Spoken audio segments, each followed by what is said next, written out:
everybody doing today? No justice? No peace! No justice? No peace! Most of you know me, my name is Anthony Beckford. I'm with NYC Shut It Down, L.I.F.E.E organization, and many other organizations that we unite with around the world. My message today is going to be short and simple, okay, because everybody has spoken on very good key points, before me. And, this fight is not new. This is a fight that has been refurbished on and on and on, because for each generation they feel that they could dumb us down so that way we can't fight. They went to the schools and they started editing the books by saying, oh, that we were migrant workers who came over here willingly. There was nothing willing with shackles on our feet and on our hands.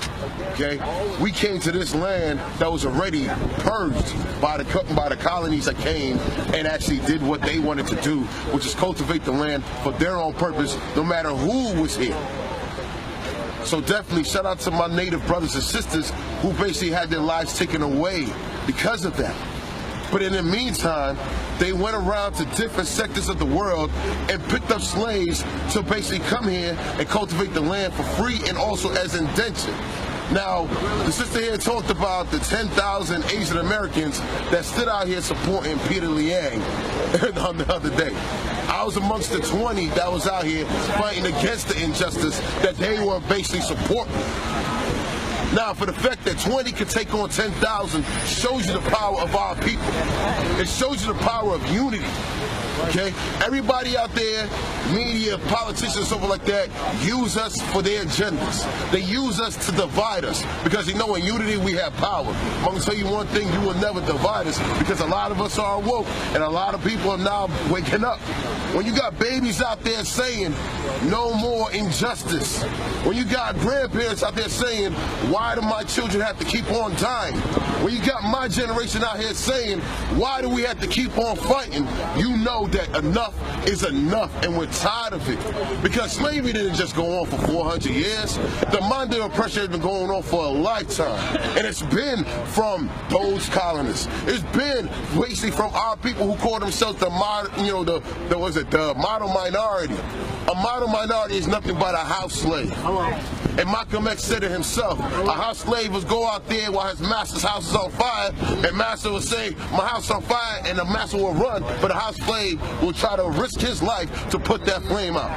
When master told the house slave, hey, we have a nice house, the house slave said, yes, master, we have a nice house. Well, guess what? I have no master. I am nobody's house slave. If anything, you could call me a field slave. Why? Because when they came to me and said, we have to get off of this plantation, I said, well, point me in the direction and I will go anywhere but here. Because at the end of the day, we as a people around the world have nothing to lose but our chains. Assata Shakur said it best herself. We have lost many people. The government has murdered our leaders. They have murdered our movements. We have no Malcolm. We have no Martin. We have no Move. We have no real Panthers out there. Why? Because they have murdered us. Why? Because we stand strong. We stand united. For example, you have Beyonce out there who says, know what? Let me represent the movement. All this time while she was out there twerking and talking all this commercial nonsense, nobody said a word. But as soon as she said, I am black, as soon as she said, I love my nostrils, I love my afro, I love my blackness, they said, oh my goodness, she's a terrorist. You know what's a terrorist? When you allow the KKK members to go out there with their hoods on and march and you don't do nothing out there. But when a black person forms a movement and says, let me go out here peacefully, you have NYPD over there, you have the fake community relations over there, and you got the terrorists, the SRG themselves that was brought in by Bratton to basically terrorize us while we out here peaceful. Why? What about our unity makes you so scared? Is it for the fact of that you know that we're right and you're ashamed of your past? Or is it the fact that you as yourself as being an oppressor ashamed of your past? Because you know that your ancestors were indentured slaves as well. They united with us. But because the colonists decided they want to build a tier system out here because they couldn't deal with all the uprisings because that was losing their money, profits, and bodies, that's when they said, okay, let me give y'all a little bit more leverage. Let me cut down your contracts so that way you can hold these people underneath the pressure for us while we go back home to our parliament. And we wonder why our brothers and sisters over there in London, over in the UK, why they rise up so much. They're not hooligans. They're not, they're not thugs. They're people who are tired of the oppression. We're people who are tired of the oppression.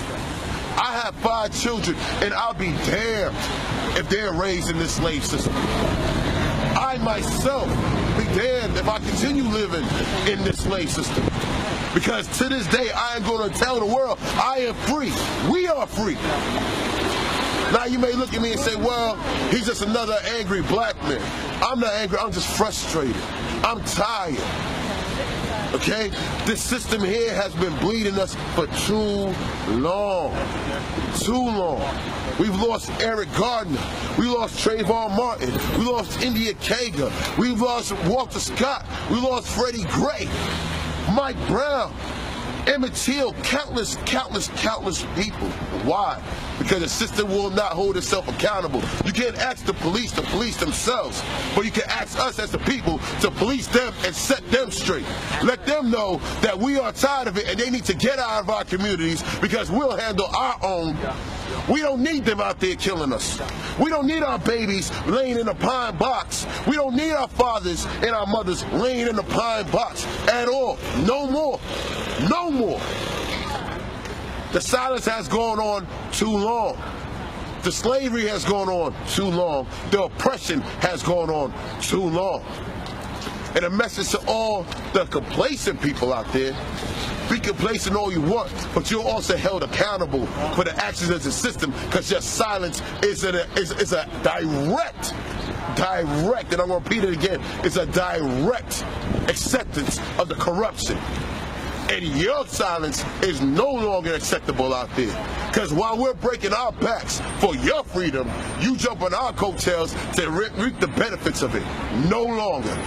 If you're not with me on this front line, you're not with me at all.